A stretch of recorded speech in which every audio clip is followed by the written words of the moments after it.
Довгочеканий. Ну, можете наперед сісти. Добрий вечір.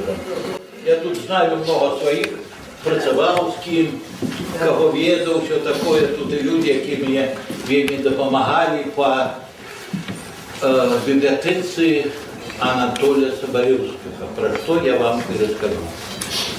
Значить, у сумі з тим, що моя вийшла книжка Владислав Глубок, я решил провести тут презентацию этой книжки, не выпадково. Что такое гощевня Глубка, кто такий Глубок, я веду. Але такой подставы написать книжку у меня просто не было.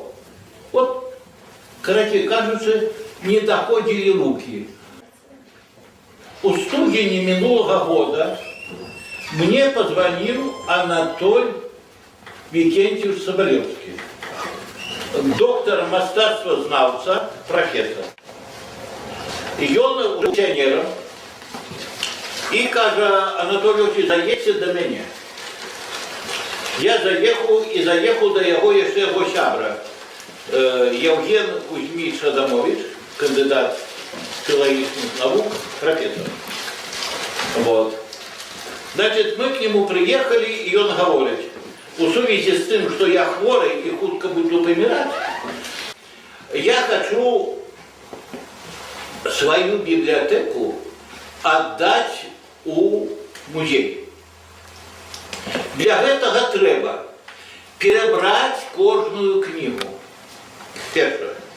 По-другое, книжки отсортировать, куды, у які керунки.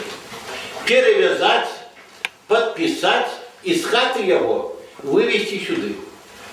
Значит, основная масса, 90-95, может и больше процентов, книг Анатолия Викентьевича Соболевского мы привезли сюда.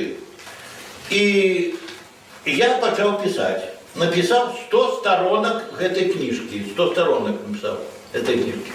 Они уже ездили по Беларуси. От Минска, ну и это был 1921-1939 год.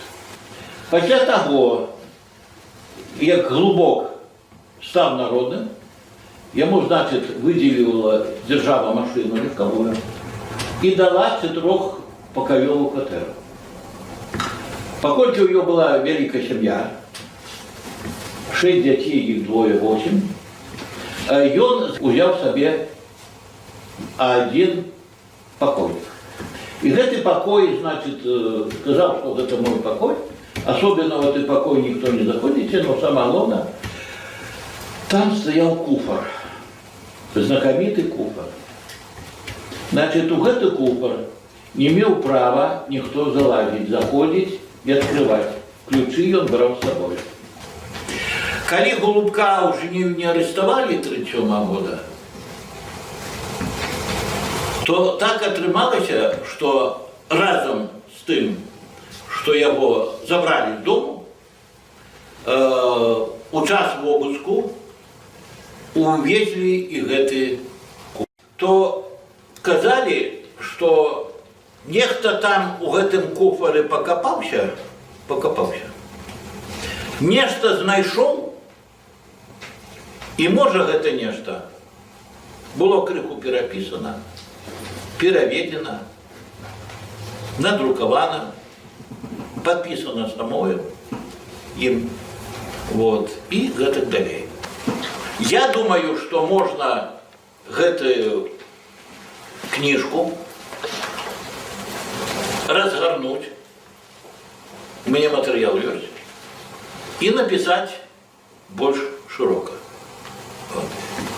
И он это заслуговывает, как его упоминали увесь час. Глубок покинул вельми великий след у нашей драматургии, у Колосове. Это поміж Столбцами и поміж Негорелом, там 10-12 километров, то я пишу в своей книге, одной из книжек пишу, значит, Оляхнович иде с Советского Союза, а Бронислав Трошкевич у Советский Союз иде. И на мосте их там меняли, И, значит, Оляхнович и Бронислав Тарашкевич, а им же нельзя было говорить поміж собой. То есть передали все. Вот. Куди ти, Бронюсь, куди ти йдеш? Знаменита фраза, яка була кинута, значить, Оляхновичем, Брониславом Тарашкевичем, в ночь з 5 на 6 вересня 1932 года.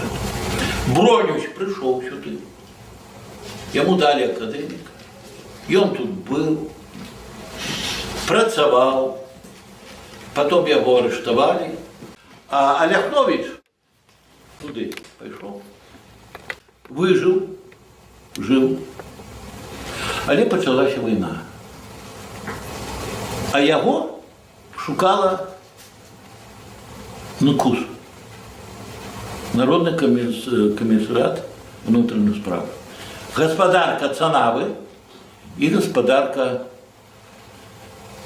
Берія. І там ті наші партизани, ну, совєтські партизани, ті там нашли и забили. Вот такие. Это вот 4 драматурги.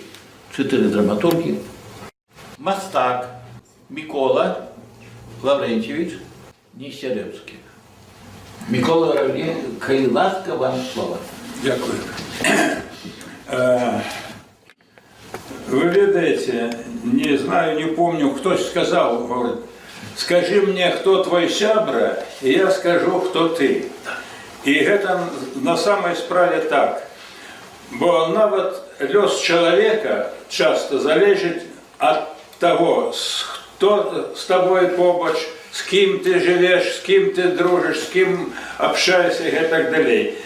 Зроби портрет Голубка. А я чув, что был некто такий Голубок, але знаете, при советской владе этих людей не вспоминали, бо они лечили их ворогами народа и так далее. Ну что, ну знал.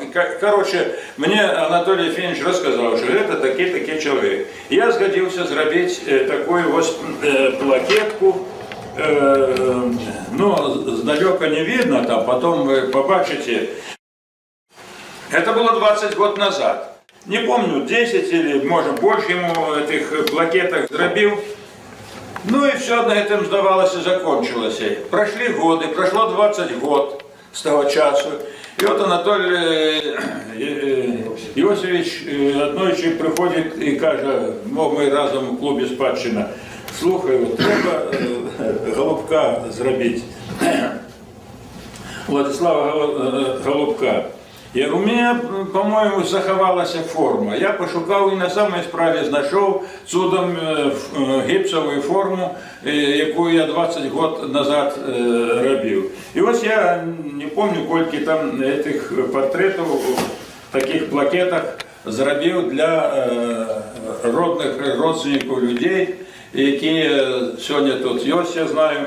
Вот, и Анатолий Ефимович всем вам там вручить, кому там, я не знаю, это Анатолий Иосифович. Анатолий Иосифович, я поднимите руки, сколько вас родни. Раз, два. Руку поднимите. 3. Плакетка Голубка. И потом мы еще вам нечто покажем.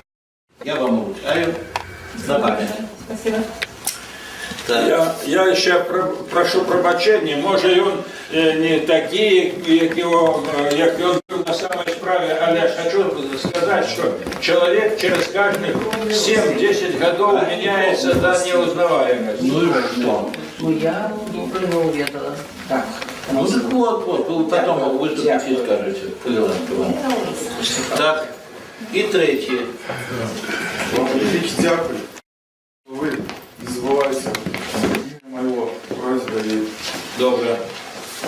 И у меня только засталась его модель, это пока что с гипса. Вот. Ну, там будет размова, коли треба будет, так будем глядеть, что. Отраження на Білорусі. Ось. Тут ви бачите, що я бачу ще жонка моєго сябра Янриха Цікановича, от я так само хочу виказати спочивання і вельми добре почуття були. Яке це було сімейство? Це внук Владислава Голубка, Янрих Ціканович, це мастак, про якого Анатолій Білий казав, що він ще не розкритий до кінця. Колись це буде вельми значна особа. Там находится у Белого еще одна работа Голубка. И ей бы лепше быть тут.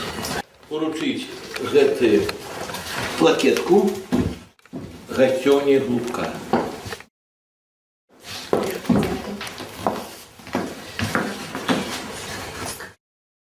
А многія сапраўды не ведаюць, што быў такі першы народны артыст, які на сапраўдны час, магчыма, расійскіх ці іншаземных ведаюць, народных і заслужаных артыстаў, а беларускіх, на жаль, не ведаюць. Сама Так. поручить свою книжку Дзякуй для вялікі. гасцёне Голубка. Дзякуй вялікі.